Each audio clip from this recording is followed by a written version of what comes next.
Much mishti masala and much more brings you Makhandi Halwa, a speciality from Punjab, as you can sense from the music. কি লাগছে? সব details তো description বক্সে পেয়ে যাবেন, তবু তুমি বলে দাও একবার। হ্যাঁ, দুধ দুধ 2 কাপ, 2 কাপ, চিনি 1 কাপ, 1 কাপ, সুজি 1 কাপ, ঘি 1 কাপ, এলাচ গুঁড়ো আর ড্রাই ফ্রুটস, কাজু, আমন্ড, পিস্তা আর আখরোট এই নিয়েছি।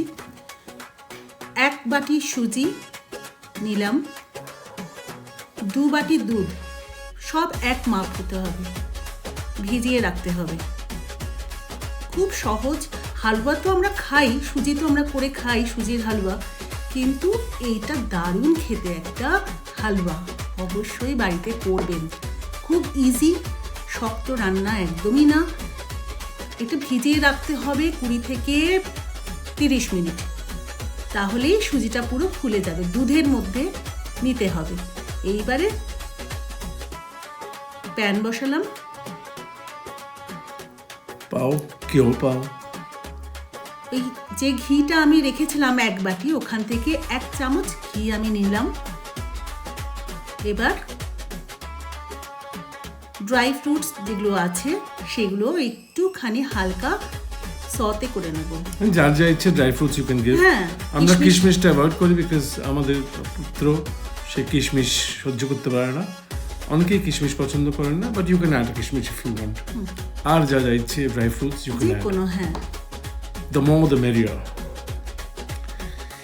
It is rich, robust and full of flavors and health, just like the Punjabis. হালকা করে একটু ভেজে নিতে হবে, জাস্ট একটু লাল লাল হবে।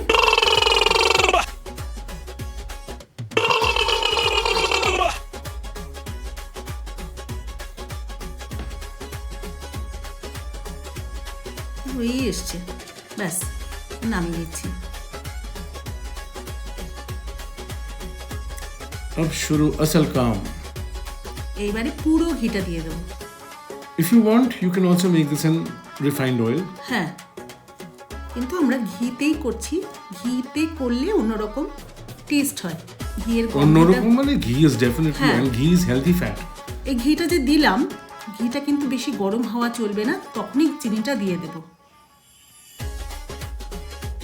গ্যাসটা কিন্তু একদম কম। हल्की आंच पे आपको चीनी को गलाना है। You have to melt the sugar in the ghee. আস্তে আস্তে Low করে flame, রংটা আসবে, very low flame. একদম। একটু সময় লাগবে, সময় সাপেক্ষ ব্যাপার, তাও মানে ওই 8 থেকে 10 মিনিট লাগবে চিনিটা পুরো গলতে। আমার মনে হয় 10 থেকে 12 মিনিট লেগেছিল। হ্যাঁ ঠিক আছে, 15 মিনিটও লাগতে পারে না, কিন্তু এটা মানে যদি আমরা আঁচটা জোরে দিয়ে করি তাহলে কি হবে, চিনিটা পুড়ে যাবে আর একদম হালুয়াটা তেতো হয়ে যাবে। পুরো এত ভালো একটা খাবার, তখন বলবেন লে হালুয়া, উপাদেয় একটা খাবার পুরো নষ্ট হয়ে যাবে। তাই শুরু থেকেই সুন্দর করে করতে হবে, একদম লো ফ্লেমে। অধৈর্য হলে চলবে না। হ্যাঁ, আস্তে আস্তে করে, এই যে দেখুন আস্তে আস্তে কিন্তু চিনিটা মেল্ট হচ্ছে, এই যে রঙও আসছে। যে কোনো ভালো জিনিস ইনভলভস স্লো কুকিং। এই চিনির রংটা দিয়েই কিন্তু হালুয়াটার রংটা হবে।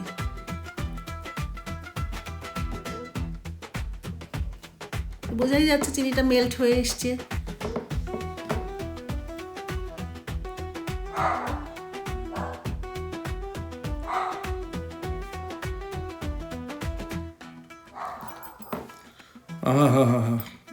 এই যে ট্রানজিশনটা, this is something wonderful to watch. এটা দেখতেও এত ভালো লাগছিল when you were doing it. হ্যাঁ, পরিশ্রম আছে, পরিশ্রম সাপেক্ষ। এটা তো অনেক কোয়ান্টিটিতে যখন হতো তাহলে কতটা পরিশ্রম, কতটা মানে শারীরিক বল প্রয়োগ করতে হতো। আমরা তো খুব অল্প পরিমাণে করছি। হ্যাঁ, কি সুন্দর ব্যাপারটা দেখেছো ব্লেন্ড কি হয়ে গেছে। সুন্দর আস্তে আস্তে কি সুন্দর রংটা এসে গেছে। আর কিছু করতে হবে না। এবার আমি এই সুজি দুধের মধ্যে যেটা ভেজানো ছিল সেইটা সাবধান না ছেটে। না, একটা কাজ করবেন, এই সময় না গ্যাসটা অফ করে দেবেন, না হলে কিন্তু গায়ে ছিটতে পারে। আমি গ্যাসটা অফই করে দিয়েছি, তারপরে গ্যাসটা আমি জ্বালিয়েছি। আর এটা কিন্তু সমানে নেড়ে যেতে হবে, সমানে নেড়ে যেতে হবে, থামা চলবে না, যাতে একদম মানে দানা পাকিয়ে না যায়। দেখবেন আস্তে আস্তে রংটাই বদলে যাবে।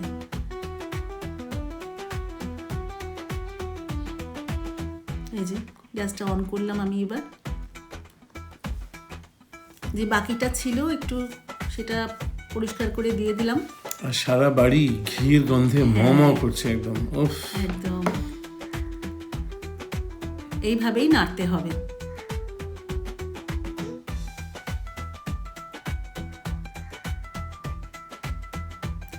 সুজির গোলাটা দেওয়ার সময় হয়তো মনে হবে যে চিনিটা বোধহয় টাইট হয়ে গেল, তাতে কিছু হবে না। আসলে এটা ঠান্ডা তো চিনিটা আবার মেল্ট হয়ে যাবে। এই যে এইভাবে সমানে নেড়ে যেতে হবে।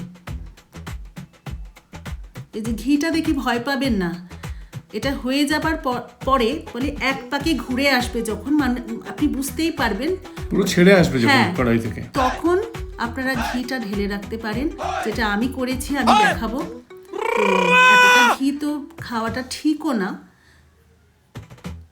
ওয়ে হয়ে উফ, পরে কাজে লেগে যাবে ঘিটা। দেখুন হয়েই এসছে।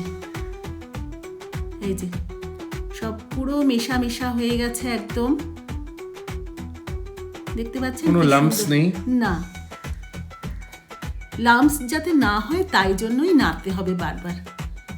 এবার মিষ্টত্বটা ডিপেন্ড করে চিনি আপনারা কতটা খান, দ্যাট ক্যান বি অল্টার্ড। যদি কেউ কম চিনি খান তাহলে কম দেবেন, আর যদি আরো বেশি মিষ্টি লাগে তো পরে সেটা আপনি মিশিয়ে নিতে পারেন, তাই না? হ্যাঁ, টেস্ট করে আপনি মিশিয়ে নিতে পারেন। যে মনে হচ্ছে যে আমার একটু মিষ্টি আর একটু হলে ভালো হয়, তখন আপনি টেস্ট করে এই সময় মিশিয়ে নিতে পারেন। এর উৎপত্তি স্থল হলো গিয়ে পেশাওয়ার ইন পাঞ্জাব। এলাচ গুঁড়ো ওখানকার রেসিপি, পেশাওয়ার আটাক ডিস্ট্রিক্ট যেটা আছে ওখানে এর অরিজিন, এবং বলা হয় যে মোগলাই আমলে এটা খুব পৃষ্ঠপোষকতা পেয়েছিল। এটা ওখানকার স্পেশালিটি। এই যে ভালো করে এলাচ গুঁড়োটা মিশিয়ে নিলাম, হয়ে গেছে একদম।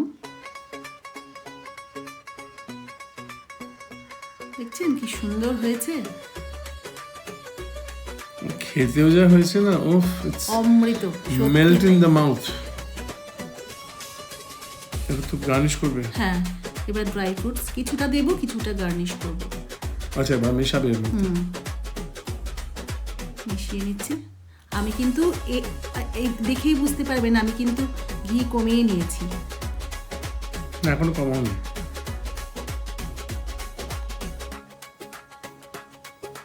আর একটু কমিয়ে নেবো। কমিয়েছি অল্প। কমিয়েছো? হ্যাঁ, আর একটু আর ড্রাই ফ্রুটস দিতে কিপটেমি করবেন না, মানে এটা কিপটেমি করে এই রান্নাটা হবে না। একটু দরাজ দিল হতে হবে, একটু দিল খোলা হতে হবে, পকেটটা একটু গরম থাকতে হবে। বছরের প্রথমে হয়ে যাক এই যে এক্সট্রা ঘি যেটা। হ্যাঁ হ্যাঁ, এই যে আমি দেখাচ্ছি, ওই ঘিটাও আমি ঢেলে রেখে দেবো। ঘি ছাড়া রান্নাটা হবে না এরকম। পরে না লাগলে আপনি ঢেলে রেখে দেবেন। রেডি আমাদের হালুয়া, মাখান্ডি হালুয়া একদম রেডি। দেখেছেন ঘি নেই, আমি ঘিটা পুরো রেখে দিয়েছি, কিন্তু রান্নাটা করতে লাগবে একটু ঘি। উপরে গার্নিশ করে দিচ্ছি।